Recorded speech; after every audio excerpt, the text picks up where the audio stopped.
Hi all, late చేయకుండా మనం తొందరగా వీడియోలోకి వెళ్ళిపోతాం. So today's headlines are: group 1, group 2 నియామకాలు జరపనున్న ప్రభుత్వం, వైద్య విభాగంలో ఎందుకు పక్షపాతం. మీ అందరికీ తెలిసి ఉంటుంది, ఇది గ్రూప్ 2 నియామకాలు జరగనున్నాయి త్వరలో. అంటే ఈ మంత్ 18లో వాళ్ళకి శిల్పారామంలో అపాయింట్మెంట్ ఆర్డర్స్ ఇవ్వనున్నారు. సో అదనమాట. వాళ్ళకు ఇవ్వగలిగితే మనకెందుకు ఇవ్వకూడదు, వాళ్ళకు అడ్డురాని ఎలక్షన్ కోడ్ మనకెందుకు అడ్డొస్తున్నది అనేది $1 మిలియన్ క్వశ్చన్ అనమాట. నిన్న పోస్ట్ చేసిన వీడియోలో వచ్చిన కమెంట్స్లో one of the comment. So ఒకసారి మీకోసం ఇక్కడ డిస్ప్లే చేస్తున్నా. This comment really made lot of sense అనమాట. So I wanted to share it with you. ఒకసారి చూడండి. TGPSC group 2 appointments will be given on the 18th of this month at Shilparamam. If TGPSC can give appointment letters to Group 2 selected candidates as a Diwali or Dasra gift, why MHSRB talking about election code? వాళ్ళకి ఇవ్వాలని లేదు అని clear అయిపోయింది. So నిజమే కదా, group 2 వాళ్ళకి, group 1 వాళ్ళకి ఇచ్చినప్పుడు అడ్డురాని ఎలక్షన్ కోడ్ మనకి విభాగంలో వర్క్ చేస్తున్న ల్యాబ్ టెక్నీషియన్స్ కావచ్చు, ఫార్మసిస్ట్ కావచ్చు, నర్సింగ్ ఆఫీసర్స్ కావచ్చు, ఏఎన్ఎంస్ కావచ్చు, వీళ్ళకి మాత్రం ఎందుకు అడ్డొస్తుందో అర్థం కావట్లేదు అన్నట్టు. సో దీన్ని మనం ఏమనాలి? నెగ్లిజెన్స్ అనాలా, చిన్నచూపు అనాలా, పక్షపాతం అనాలా, ఇంకేమైనా టర్మ్స్ ఉంటే అవి యూజ్ చేయాలా? ఇవన్నీ పక్కకు పెడితే ఇది మాత్రమే కాదు, ఇంకా కమెంట్ సెక్షన్ మీరు ఓపెన్ చేసి చూడాలి. ఒక్కో కమెంట్ ఒక్కొక్క డైమండ్ అంతే. సో ఫెడ్అప్ అయిపోయి ఎగ్జాస్ట్ అయిపోయిన క్యాండిడేట్స్ చాలామంది ఉన్నారు. చాలా దారుణమైన విషయం ఇది. ల్యాబ్ టెక్నీషియన్స్కి సర్టిఫికేట్ వెరిఫికేషన్ దగ్గరికి వచ్చిన తర్వాత అక్కడ ఆగిపోయింది ప్రాసెస్. ఉద్యోగం వచ్చే అవకాశాలు ఉన్నాయని చెప్పేసి చూసుకున్న విద్యార్థులు కూడా ఇప్పుడు ఉద్యోగంకి ఎక్కలేని పరిస్థితి కనిపిస్తుంది క్లియర్గా. Even staff nurse are nursing ఆఫీసర్స్కి కూడా అదే పరిస్థితి. ఫస్ట్ PL ఒకటే వచ్చింది, సెకండ్ PL ఉంది, ఫర్దర్ ప్రాసెస్ రిమైనింగ్ అట్లనే ఉన్నది.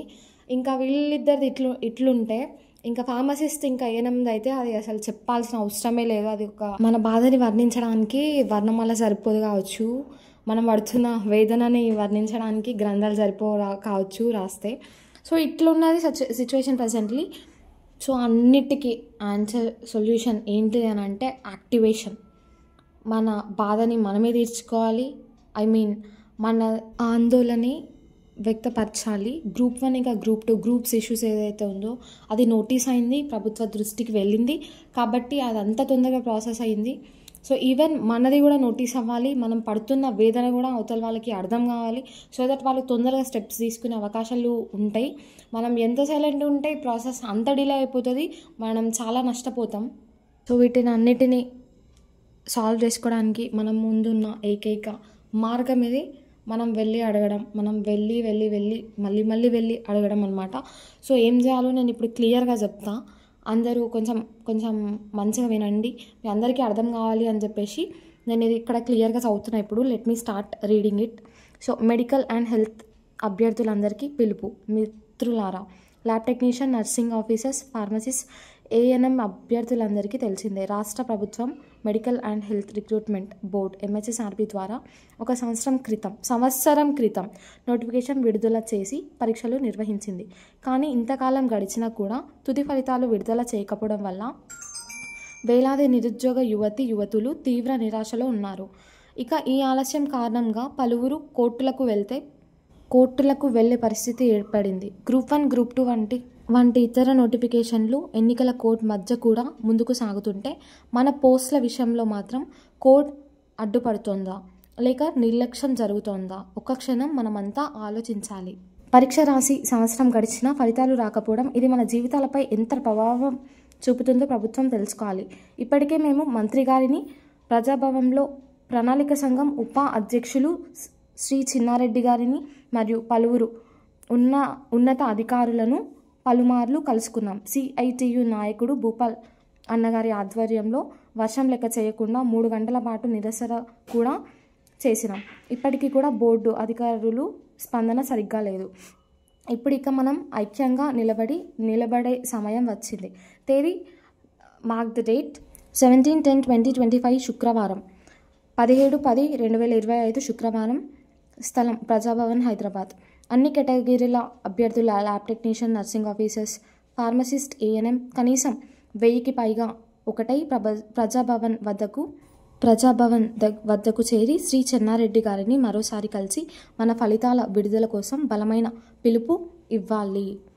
అక్కడ కూడా పరిష్కారం రాకపోతే అక్కడే మనం తదుపరి దిశను నిర్ణయించి ప్రభుత్వ ఉద్యోగాలు వచ్చేంత వరకు నిరంతరం పోరాటం ప్రారంభిద్దాం. ఇది కేవలం ఉద్యోగాల కోసం కాదు, మన గౌరవం, మన భవిష్యత్తు కోసం. జై తెలంగాణ, జై ఎంహెచ్ఎస్ఆర్బి ఐక్యత, ఎంహెచ్ఎస్ఆర్బి అభ్యర్థుల ఐక్యత. సో ఫ్రెండ్స్, ఇది మ్యాటర్. ఇది మీ అందరి కోసం ఇంకా క్రిస్ప్గా, షార్ట్కట్గా ఇక్కడ చెప్తా. సో ఎంహెచ్ఎస్ఆర్బి అభ్యర్థులందరికీ ఇక్కడ పిలుపు అనమాట. గ్రూప్ 1, గ్రూప్ 2 పోస్టులు ఇచ్చేసిరు. దానికి ఎన్నికల కోడ్ ఏం అడ్డం రాలే. మనం కూడా అడుగుదామని చెప్పేసి ఈ టాపిక్ అనమాట. తేదీ అండర్లైన్ ద డేట్ 17/10/2025. పెద్ద సంఖ్యలో అందరం వెళ్ళి అడగడం జరుగుతుంది. ఎక్కడనంటే ప్రజాభవన్ హైదరాబాద్ వెన్యూ వచ్చేసి. తర్వాత 10 o'clock షార్ప్ ఉండాలి. సో ఇది దానికి సంబంధించిన poster. Hope everyone take part in it.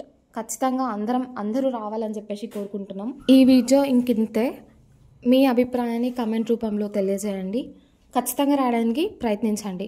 నేను ముందుగా చెప్తున్న దానికి రీజన్ ఏంటి అని అంటే, 3 days ముందు ఎందుకు చెప్తున్నా అంటే, అందరూ వీలు చేసుకొనైనా వస్తారన్న కాన్సెప్ట్లో చెప్తున్నా. So please take it serious. అందరం అక్కడ కలుద్దాం. Thank you so much for watching this video till the end. ఈ వీడియోని వీలైనంత మందికి షేర్ చేయండి, సో దట్ వాళ్ళు కూడా చూసి రాయడానికి ప్రయత్నిస్తారు. All MHSRB aspirants, irrespective of contract are non contract, irrespective of A cadre అని చెప్పేసి తేడా లేకుండా ఇది మన హక్కు అనమాట. మనం పరీక్ష రాసి అపాయింట్మెంట్స్ కోసం ఎదురు చూసే ప్రతి ఒక్కరికి ఇది చాలా మంచి ఆపర్చునిటీ. ఇంకా ఎవరైనా సబ్స్క్రైబ్ చేసుకోకపోతే తొందరగా సబ్స్క్రైబ్ చేసుకోండి. ఇట్లాంటి అప్డేట్స్ ఏమున్నా తొందరగా అప్డేట్స్ ఇస్తాం. Thank you.